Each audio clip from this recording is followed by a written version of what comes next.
We're going to be taking a quick break from Chillerberg shenanigans to talk to our lawyer, Marc J. Victor from Attorneys for Freedom. How's it going, Mark?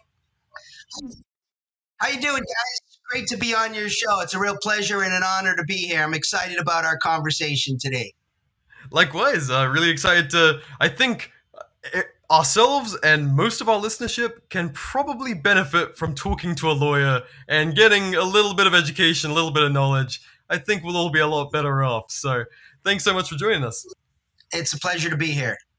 So, jumping right into it, as the owner and founder of Attorneys for Freedom, can you tell us a little bit about yourself, your firm, and what goes into dealing with the world of serious gun cases and ever changing gun laws?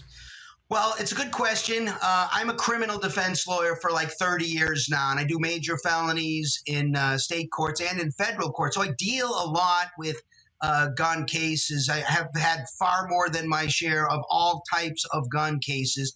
And, in the federal world, there's another whole huge area that I call regulatory gun law. And it's such a gigantic mess of an area that anytime I get involved, there's this criminal case and then there's a gun regulatory problem. It could be because someone's an FFL and they've been audited or something like that. I generally bring an expert in to help me through this because it makes no sense whatsoever. Our gun laws in the United States are absolutely ridiculous. Nobody knows them all. It's impossible. Look, as an example, I'll give you one example. I mentioned having an FFL because I speak at gun shows all the time. I've been speaking at the Crossroads of the West Gun Show, which is the largest gun show in Arizona, for about 20 years. I'm the only lawyer who gets to speak there per the owner. And so the question comes up all the time, hey, Mark, at what point do I need an FFL to start to be selling guns? I mean, I can sell my personal guns, but at some point they're going to say, I need a license, a federal license to do this. What's that point? My answer, I don't know. And not only that, nobody knows. I can't tell you the number of times I've been in meetings with ATF agents and I've said, hey, I'm just curious. How many guns can somebody sell in a year? And they say, well, we don't know. I said, well, Great. what if somebody inherits 100 and they sell all 100 at one point? Do they need a license? Probably not. What if they inherit 100 and they sell maybe one a month? Probably not. What if they sell 10 each month for 10 months? Well, they definitely need one there because, so I get into these sort of fuzzy areas because nobody knows the answer to this question. If you look at the case law, it doesn't tell you. There are crazy definitions about even what a firearm is, right? I mean, what you just held up looks like a firearm. Most people understand that. You got an FRT trigger, something that's just a little piece. That's a freaking fully automatic machine gun, according to the ATF. That little piece, right? And so there are all kinds of crazy things that people don't understand. In fact, anything that can be, quote, readily converted into a firearm, something that expels a projectile through the action of an explosive, is a firearm. Okay, what does readily converted mean? We have cases on this. There's one of them out there. I think it was, if it takes 8 hours with specialized tools to make it happen, it's still readily converted into a firearm. So Wow. you could take pieces off of your car and take the exhaust pipe out of your car, and they could probably, if they wanted to, argue, this is readily converted into something that could expel a projectile through the action of an explosive. Therefore, you got a firearm. I mean, there are very, very squishy definitions involved in all kinds of regulatory, and it crosses over into criminal cases. And I have people come in, they say, Mark, I'm thinking about going into the firearms business. And I'm like, are you sure? Really? Because really, if they want to hassle you, if they want to, even charge you and find things you're in violation of, it's not very hard. And when I say they, I mean ATF. Now, to be fair, I deal with a lot of ATF agents. In my opinion, most of them are fine. A lot of them are pro-gun, by the way. And some of them have said to me privately, look, Mark, I don't like these rules myself, but the law is the law, to which I generally say, yeah, that argument was made in World War II as well.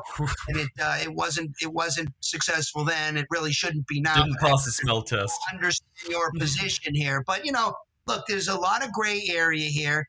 And I do think it's funny because I think right now we're in the best position we have ever been with Second Amendment law. I mean, people are freaked out about Second Amendment law. I'm like, dude, we got other I'm not even worried about the Second Amendment right now because the Supreme Court is very strongly pro Second Amendment right now. What's going on now is unprecedented in our country in terms of firearms regulation. And so I am not the least bit worried about Second Amendment. Yes, we're going to have cases. It's going to take time.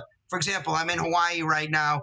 Hawaii was one of those may issue proper cause type states that post Bruin now is being forced into having to issue permits. Oh my God, to allow competent adults to carry their firearms out on the street. So what they've done, disingenuously, in my opinion, is essentially to try to make the whole state a sensitive area. Okay, well, this isn't going to pass constitutional muster, but it could take a year or two, or maybe even more, to get a ruling on it. I don't think so, because I think we're going to get some cases out of New York that's going to basically kill this strategy from people who just simply don't like guns. And I think that Hawaii will have to follow suit. But I'm just saying, we're going to have to go through a period of cases. But at the end of the day, I'm far more concerned about other areas in terms of our personal freedoms than I am about Second Amendment. Not that I don't care about it, but the court is on the side of gun owners right now. That a lot of people are kind of very doom and gloom about that, but I think on this show, having spoken with a few other gun rights activists and lawyers, things are creeping to a very positive spot, and that there's dark clouds overhead, but you gotta look to the light at the end of the tunnel. All the groundwork is there, the culture is there, and the arguments in opposition are pathetic. If you live in one of these places where they just don't like guns, right? You're in California, you're in New York, you're on the East Coast somewhere, you're somewhere where they just don't like guns. If you're going to pull that thing out, you should be expecting you're probably going to be charged. I'm not saying you are in every case, but you might. And you should at least have some planning in advance over who's going to represent you, right? Who's going to be defending you? Because you're going to, in a gun case, you're going to be fighting probably for decades of your life. The gun cases almost all have mandatory minimum sentences. They come hard on these, especially right now with all this litigation going on. The other side wants to make you a statistic of another bad guy with a gun. So, you pull out your firearm at your own peril. You should plan in advance, which doesn't just mean making sure you got a lawyer. It means make sure you get some training.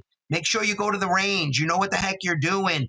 And so you don't just pull it out and you're a reckless mess with the thing. There's lots of interesting discussions online about whether you should carry with a round in the chamber or not. I have positions on that. Other people have different positions. You should think about this kind of thing. We see a lot of accidental discharges as well. It's probably the most common situation that we get at our law firm. So you should really think about, if you're a firearms owner, what would I do if some prosecutor charged me with some very serious mandatory prison crime? You can not worry about that anymore for $35 a month. People can find out about this. Just go to our website, attorneysforfreedom.com. Top right, you'll see Attorneys on Retainer. It's a red button. Click that. It'll walk you right through what the program is. If people have questions, just call the firm. We're a real law firm. We're happy to talk to people about how the program works. But it's really not more complicated than I just explained. 100%. I mean, me and Nathan are already members. It took like, I think, 10 minutes. Awesome. Yeah. I hope you need our services. But if you do, we're on it. If something crazy happens and you call us and say, hey, Mark, just got charged with a felony, I acted in self-defense, first thing I'm going to tell you is don't say anything to anybody. The just shut up rule always applies. We're going to be on it immediately, wherever you are in the country. And it doesn't have to be your home state. And by the way, it doesn't have to be a gun. It could be a knife. It could be your fists. It could be whatever. Yeah, I mean, if you're charged, if you say I acted, and I had a guy one time, he was driving one of these dually trucks down the road, and he had a Ford or a Chevy, and the other guy had the other kind, and they were exchanging unfriendly symbols at each other on the way down the road. Well, my guy pulls over, they pull over. Next thing you know, the dude's surrounded by a bunch of angry guys. He had just changed his side mirror off, and he had the old one in the back of the truck. He pulled it out and he held it like this, "Leave me alone." And he started going like this to fight him off. And he hit one guy and got him in the eye. Got charged with an aggravated assault. So it could even be a side view mirror from your pickup truck. It will still defend you if you say it was self-defense. And what that means is, if the judge says there's not enough evidence of self-defense, I'm not going to let you argue it to the jury. So that Kayla Giles case, self-defense was argued to the jury. We would have covered that happily. We like doing these cases. It's what we do. I hire lawyers who like to be lawyers, who care about their craft. In fact, every criminal case at my firm gets 5 criminal defense lawyers. We take it as a team. We all brainstorm every case. We think outside the box. Like, we like what we do. We're not just trying to process cases through the system. We come up with all kinds of, you might say crazy, I say creative kinds of motions to see how far we can push the law. Incredible. Well, I mean, that's awesome. I hope people really consider, how they keep themselves protected beyond, choice of firearm and carry ammo, and really look into good cover insurance that actually covers them, such as yours, Attorneys for Freedom. So make sure you check them out, guys. Yeah, just to be clear, we're not insurance because we're a real law firm. So what they are with us, they're clients of the firm. For that fee, you become a client of the firm. If you have a problem, we've already worked out the fee in advance. It's going to be $0. But the reason it's going to be $0 is because you've been paying $35 a month every time. So if you need us, we're there. Incredible. I mean, that's a damn good setup. So thank you, Marc, for sharing all that and talking freedom with us. And I'm sure we're going to be talking some more in the future. I hope people check out liveandletlive.org, because we got great people around the world, and we're very serious about making our best efforts to really try to make it happen this time. Nobody's ever achieved global freedom or peace, but I fear that we have to get it done this time, or who knows what's on the horizon. So if you're so inclined to get involved, like you probably can tell from this conversation, there's nothing more near and dear to my heart than pursuing freedom and peace. Happy to talk about it on any issue at any time. I'm always the same. I'm always for your right to use your stuff however you want, so long as you're not aggressing against somebody else. And I will defend that right, whether I like what you're doing or not. Beautiful. That's freedom. Yeah. Well, thank you so much, Marc. We'll be speaking again, I'm sure. Peace, everybody. And let's get back to Childeberg, people.